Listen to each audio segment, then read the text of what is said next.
لو كان بيننا الحبيب لدنا القاسي والقريب من طيبة قبل المغيب طالبا قرب الحبيب. Yang lalu datang SMS WhatsApp ke handphone, Ustadz Abdul Somad, saya tak sanggup menjaga orang tua saya, kakak saya pun juga tak sanggup, abang saya pun juga tak mampu. Bagaimana kalau kami serahkan mereka ke panti jompo? Ada ternyata hari ini orang tua yang mau diserahkan ke panti jompo karena dia selalu memelaga kami, mengadu domba di antara kami, karena ngomongnya kasar, menyumpah serapah kami. Saya jawab pakai poin-poin. Satu, dosa minum khamar boleh jadi orang kena azab di akhirat. Dosa berjudi boleh jadi orang kena azab di akhirat. Di dunia banyak orang peminum khamar, pakai sabu-sabu, pakai narkoba, hidupnya enak kalau tidak ditangkap BNN. Tapi dosa kepada orang tua dua kali kena azab. Di dunia kena, di akhirat kena. Kau serahkanlah orang tuamu ke panti jompo, insya Allah nanti kau pun akan diserahkan anak-anakmu juga ke panti jompo. Kalau ada orang kena azab di dunia, apakah nanti di akhirat dia kena azab lagi? Dia kena lagi di akhirat. Lalu yang azab di dunia itu untuk apa? Itu baru DP-nya saja. Banyak orang berbuat dosa, tapi kenapa hidupnya di dunia enak? Nanti diazab di akhirat. Tapi ada satu dosa, kalau dia lakukan di dunia dia kena, di akhirat tambah kena lagi. Itulah dosa durhaka kepada orang tua.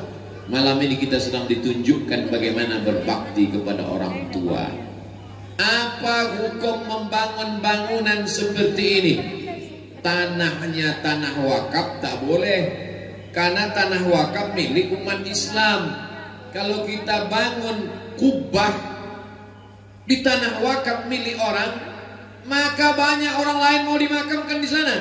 Tapi kalau tanahnya tanah milik pribadi punya kita, maka ketika Habib Umar bin Hafiz Darul Mustafa Hadramaut Tarim Yaman ditanya, Habib, apa hukum membangun kubah? Kata Habib Umar menjawab, bukankah makam Nabi Muhammad sallallahu alaihi wasallam berada di bawah kubah, berada di bawah atap? Iya, itu kan Nabi. Bukankah di sampingnya ada makam yang bukan Nabi, Sayyidina Abu Bakar Siddiq? Di sampingnya ada makam Sayyidina Umar bin Khattab. Jadi membangun kubah gunanya untuk apa? Supaya orang nyaman membaca Quran, nyaman baca Yasin, nyaman baca Al-Fatihah, tenang berzikir dan berdoa, bukan untuk menyembah, menghambakan diri. Maka perbuatan itu hukumnya mubah. Bukan kata Abdul Somad, begitu kata para ulama. Sampai hari ini Abdul Somad tidak pernah berkata menurut saya. Siapa saya? Saya selalu hanya menukil. Begini kata Imam Syafi'i, begini kata Imam Nawawi, begini kata Imam As-Suyuti, begini kata Syekh Muhammad Said Ramadan Al-Buti, begini kata Syekh Yusuf Al-Qaradawi, begini kata Habib Umar bin Hafiz, begini kata Habib Ali Al-Jifri. Lebih selamat mengutip pendapat para ulama daripada kita berpendapat sendiri yang level kita mungkin hanya debu-debu di sendal para ulama. Tapi insya Allah yang ada di hadapan saya ini akan menjadi para habaib dan ulama besar di masa akan datang, dengan syarat berbakti kepada orang tua. Kalau belum bisa membahagiakan orang tua, paling tidak jangan menjadi masalah buat orang tua. Jangan sampai SMS, WhatsApp, telepon kita masuk ke handphonenya naik darah tingginya. Jangan sampai nama kita muncul hidup handphonenya kumat jantungnya. Kenapa? Si pembuat masalah pasti datang membawa masalah. Dari mulai lahirnya bermasalah, sampai sekolahnya bermasalah, menikahnya bermasalah, punya anak pun masalah. Kalau begitu saja kau hidup bagus, kau cari laut. Untuk apa? Terjun kau ke laut biar dimakan ikan hiu. Maka alhamdulillah hari ini kalau diceramahi hanya sekedar menyebut hadis, ya Rasulullah sallallahu alaihi wasallam, ayyul a'mal ahabbu ilallah, apa amal yang paling dicintai Allah? As-salatu ala waqtiha, salat pada waktunya. Qultu summa ayyun, apa lagi ya Rasulullah? Birrul walidain, berbakti kepada orang tua. Orang tua ditempatkan setelah Allah. Wa qadha rabbuka alla ta'budu illa iyyah, diwajibkan Allah engkau menyembah hanya kepada Dia. Wa bil walidaini ihsana, berbakti kepada orang tua. Nanti setelah orang tua tidak ada, barulah terasa. Kalau masih ada, belum lagi terasa. Ustaz kenapa ngomong begitu? Pengalaman pribadi. Sesudah tak ada orang tua, barulah hidup ini rasanya hampa, kosong, tak ada makna, tak ada apa-apa.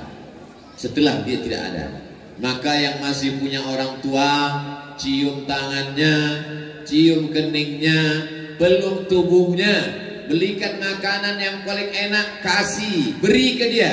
Belikan pakaian, kain, jilbab, baju, mukena kalau dia perempuan. Kalau dia laki-laki, peci, baju koko, kain sarung, menyenangkan hatinya. Kalau tak bisa memberikan materi, benda, karena kita tidak kaya raya, maka bahagiakan hatinya. Kau pakai peci, kau pakai sarung, kau pakai jubah, kau pakai koko, jilbabmu panjang kalau kau perempuan, senang hatinya. Itulah makna doa.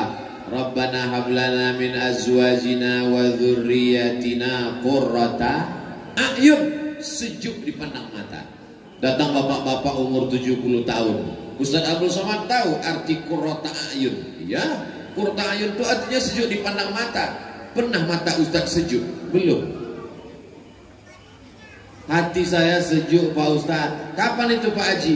Ketika melihat anak saya datang jilbabnya panjang, bajunya menutup aurat. Anak-anaknya juga hafal Quran. Tapi ada yang satu lagi, anak saya juga kaya raya, mobilnya mewah, datang ke rumah pakai celana sempit, tidak menutup aurat. Panas mata saya Pak Ustaz. Oh, itu ternyata makna qurrata a'yun, sejuk dipandang mata. Apa yang menyatukan kita malam ini? Orang yang sudah meninggal dunia. Syarifah Farida sudah meninggal dunia sekian tahun lamanya, tapi bisa menyatukan orang yang masih hidup. Berapa banyak orang hidup mencerai-beraikan orang yang masih ada di atas muka bumi Allah. Tapi ada orang yang sudah tidak ada di atas muka bumi Allah, bisa menyatukan hamba-hamba Allah. Mudah-mudahan kita pun juga nanti begitu. Sesudah kita meninggal dunia, anak cucu kita berkumpul mendoakan kita. Saya berharap kalau saya mati, anak cucu saya berkumpul seperti malam ini mendoakan almarhum Abdul Somad. Saya datang kemari tidak memberikan pelajaran, tapi mengambil pelajaran. Pelajaran itu saya ceritakan supaya menjadi iktibar pelajaran untuk diri Abdul Somad sendiri. Oh, ternyata begini membahagiakan almarhumah, menyenangkan almarhum. Mudah-mudahan anak-anak kita juga punya cita-cita. Tidak bisa anak-anak ini hanya diceramahi. Berbaktilah kepada orang tua, sayanglah kepada ibu, sayanglah kepada ayah. Mereka melahirkanmu meregang nyawa. Dari mulai, mohon maaf, beribu maaf kalau kata-kata saya ini tidak sopan.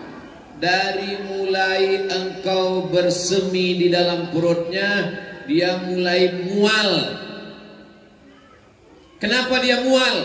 Karena hormon dalam tubuhnya mengalami perubahan. Cairan berubah menjadi darah, darah berubah menjadi segumpal daging, daging mulai menempel di rahimnya.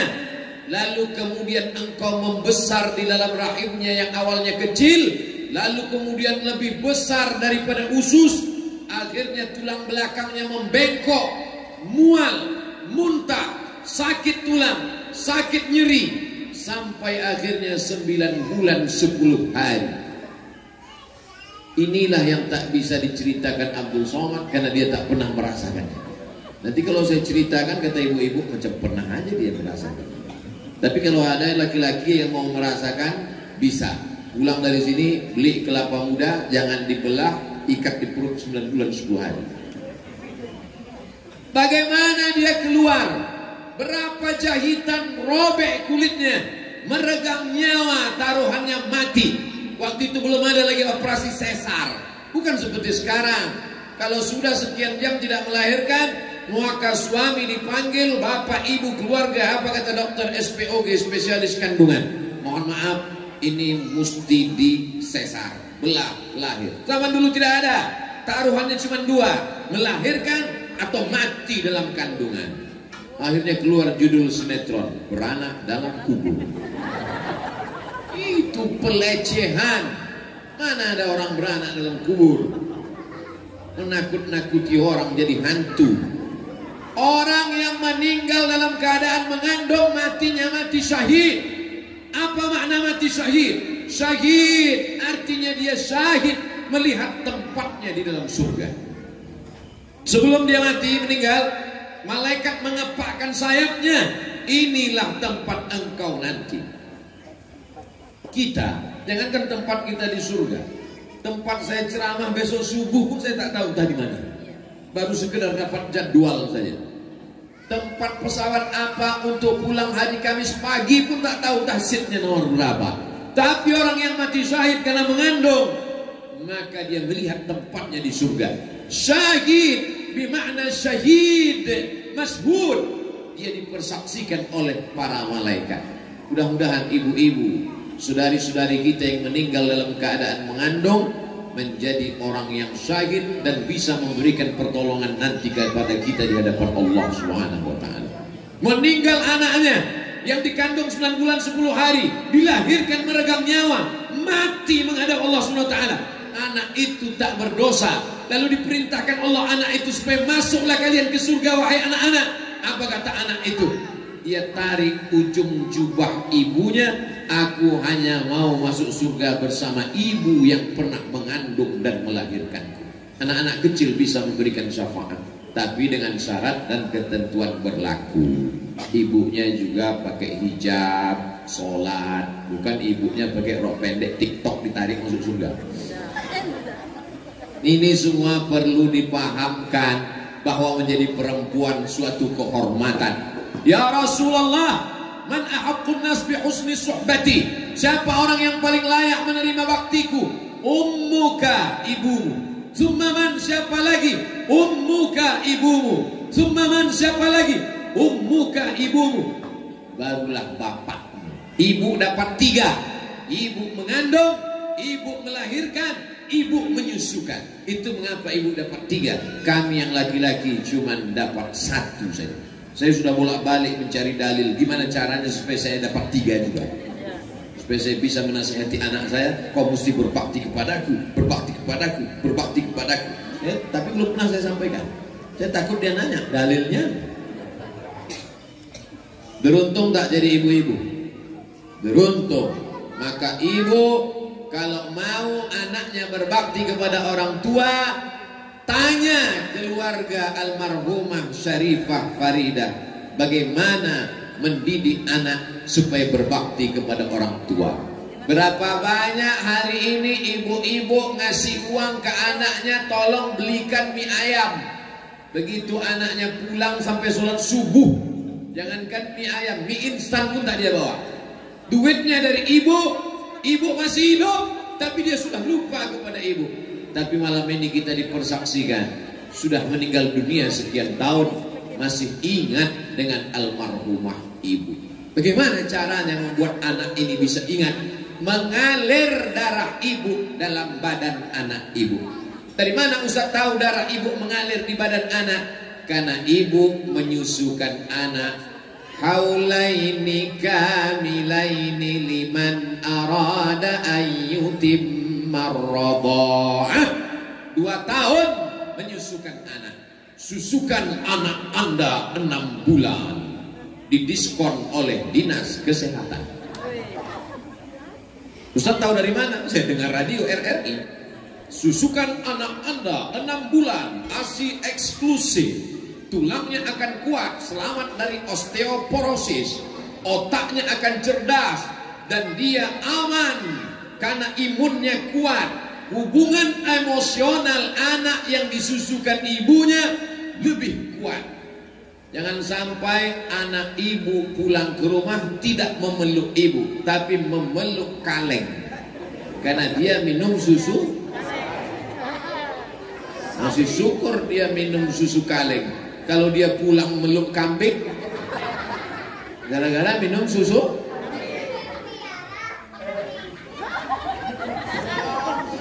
Maka insya Allah semua anak-anak ini sifatnya menurun. Ibu-ibu yang malam ini jilbabnya panjang, menutup aurat, solehah, anak-anaknya pun menjadi anak yang soleh insya Allah. Saya biasanya kalau bercerita tentang ibu tak tahan saya mengenang almarhumah ibu saya melelehkan air mata. Tapi malam ini saya kuat, karena kalau saya menangis, jamaah menangis, tak jadi kita pengajian. Sampai hari ini tidak pernah absen setiap malam Jumat baca surat Al-Kahfi, baca Yasin, baca Al-Fatihah. Ya Allah, sampaikanlah pahala bacaanku ini kepada almarhumah. Setiap teringat, setiap rindu. Bulan ini masih ada kopernya lagi saya simpan. Di dalam itu pakaiannya, jilbabnya, kainnya, bajunya, mukenanya. Kalau rindu saya cium, terobati rasa hati saya. Hari ini yang masih punya ibu dia anggap itu biasa saja. Tapi nanti ketika ibu meninggal, barulah kau menangis dan berkata, betul kata Ustaz Abdul Somad. Dulu waktu dia ada kau tak percaya. Sekarang sudah meninggal baru kau percaya. Malam ini kita sedang memperbaharui lagi cinta kita kepada orang tua. Kalau setelah pengajian malam ini, besok pagi anak-anak cium tangan ibu, dia peluk ibu, dia taat sama ibu, dia sayang sama ibu, berarti berhasil tausiah Abdul Somad malam ini. Tapi kalau tak ada perubahan, berarti kita gagal. Yang gagal bukan kita Pak Ustadz, Ustadz yang gagal. Lihatlah saya gagal tak apa-apa. Tapi insya Allah harapan saya tak banyak, supaya kita menjadi orang-orang yang berbakti kepada orang tua. Habis satu pelajaran. Pelajaran yang pertama. Pelajaran yang kedua, apa tadi kata Habib Umar? Ustaz Abdul Somad, hidup ini singkat. Saya ingin di sebelah kanan saya anak yatim, di sebelah kiri saya penghafal Quran. Itu ucapan beliau tadi di dalam. Maka pas keluar pintu saya tengok yang sebelah kanan mana, yang sebelah kiri mana. Habib Umar ingin beliau keluar rumah, sebelah kanan melihat anak yatim, sebelah kiri melihat penghafal Quran. Alhamdulillah terwujud anak-anak para penghafal Quran. Ana wa kafilul yatim, aku dan orang yang menyantuni anak yatim, kahataini seperti ini fil jannah, dalam surga. Lalu Nabi menunjuk as-sababah jari telunjuk, wal wusta jari tengah, wa farraja bainahuma, dijarangkan Allah antara keduanya. Beginilah dekatnya kita nanti dengan Nabi Muhammad sallallahu alaihi wasallam. Pak Ustaz, kita kan ramai, gimana kita mau dekat dengan Nabi? Dekatnya apalagi begini, berapa senti lah ini, hanya 2-3 senti. Tolong jangan dipoto, jangan dipotong, nanti dipakai untuk alat kampanye pilpres, pilkada, pilgub, pileg. Jelaskan itu nanti kalau ada apa-apa. Itu ceramah Ustaz Abdul Somad waktu di Samarinda. Tentu seperti nonton sepak bola, sesuai dengan harga tiket. Kalau tiketnya VVIP, kursinya di samping tanah lapang sepak bola, jangankan pemain sepak bola, jangankan bola, bulu kaki pemain bola pun nampak, saking dekat.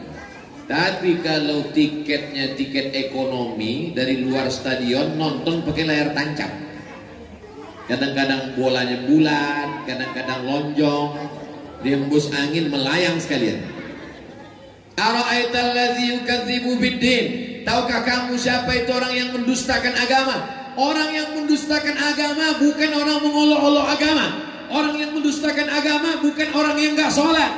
Orang yang mendustakan agama bukan orang yang homoseksual, LGBT. orang yang mendustakan agama. Apa kata Allah? Fadzalikal ladzi yad'ul, orang yang menyia-nyiakan anak yatim. Tapi di sini anak yatim luar biasa, disediakan kamar pakai AC. Masya Allah, tabarakallah. Kita di sini pakai AC juga, angin cepat.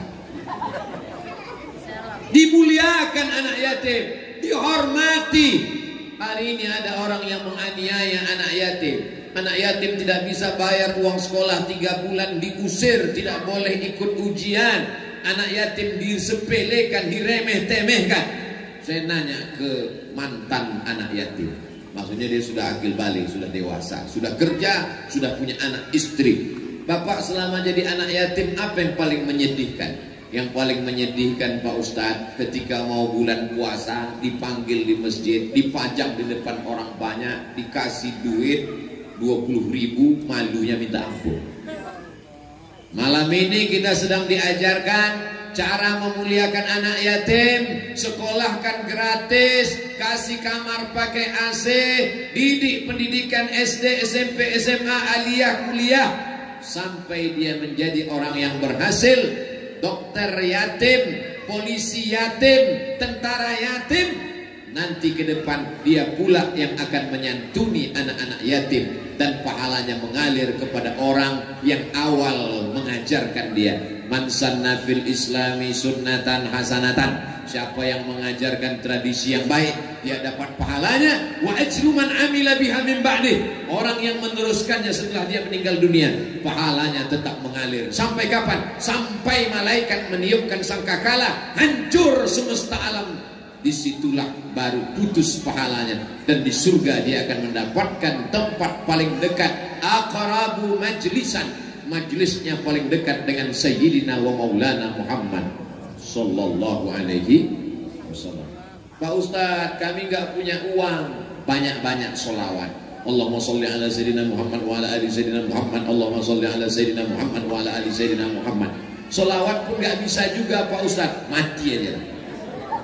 Disuruh sedekah anak yatim tak bisa, disuruh bersolawat tak mau. Yang paling ringan amalan adalah bersolawat. Itulah adilnya Allah. Innallaha wa malaikatahu yusalluna 'alan nabi ya ayyuhalladzina amanu sallu 'alaihi wa sallimu taslima. Ucapkan salawat, Allahumma sholli ala sayyidina Muhammad. Ucapkan salam, assalamu alayka ya Rasulullah, assalamu alayka ya Habibullah, assalamu alayka ya Nabi Allah. Bisa 1, 2, alhamdulillah. Saya tidak kaya Pak Ustadz, uang tidak banyak. Pergi ke panti asuhan yatim, bawa anak ke tepi pantai bagus. Masya Allah, Pak Wakil pas nunjuk ke sana, datang wakil gubernur. Kita lanjutkan setelah iklan berikut.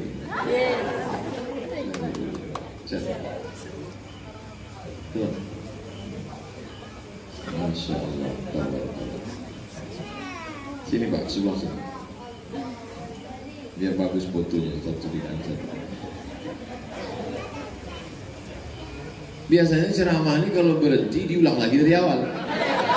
Saya tak ingat lagi. Sampai mana tadi? Bahwa menyantuni anak yatim kalau tidak mampu, tidak sanggup. Pak Ustaz, kami tidak sanggup membiayai sekolahnya, kami tidak sanggup memberikannya kamar pakai AC. La yudraku kulluh, la yudraku kulluh. Kalau tidak bisa dilakukan semua, jangan tinggalkan semua. Mentang-mentang tidak bisa buat semua lalu tinggalkan semua, jangan. Ibu hari libur, hari Sabtu, hari Ahad, pergi ke pantai, bagus. Pergi ke mall, enggak salah. Tapi sekali-sekali bawa anak jalan-jalan ke panti asuhan anak yatim. Assalamualaikum Bapak Kepala Panti. Waalaikumsalam. Ini panti asuhan, bukan panti jompo. Oh salah. Cari satu lagi. Assalamualaikum. Waalaikumsalam. Ini panti asuhan, betul tidak salah lagi. Ngapain Bu? saya bawa anak saya kemari. Untuk apa? Untuk mengajarkan kepada dia bagaimana menyantuni anak yatim. Ustaz Somad kemarin ceramah katanya santuni anak yatim. Saya tidak mampu, maka saya hari ini membawa anak saya untuk makan bersama anak yatim. Berapa orang anak yatim di sini? Ada sekitar 100 orang. Saya mau ngasih makan. Semuanya? Enggak, 2 orang aja.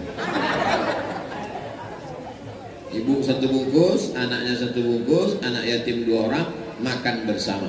Ibu memang bawa 2 bungkus, tapi ibu sebanyak 50 orang.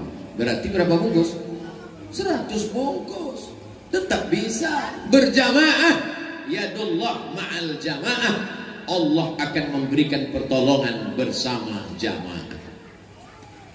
Anak ibu melawan, tidak patuh, tidak sayang, tidak hormat, bawa ke panti asuhan tempat anak yatim. Dia akan nanya, ini di mana, Mak? Panti asuhan.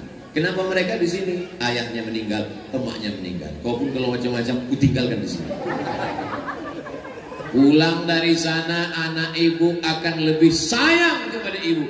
Pulang dari sana, mereka akan lebih hormat kepada ibu. Kalau tidak percaya, lakukanlah besok pagi. Lebih cepat, lebih baik. Amal baik jangan ditunda-tunda.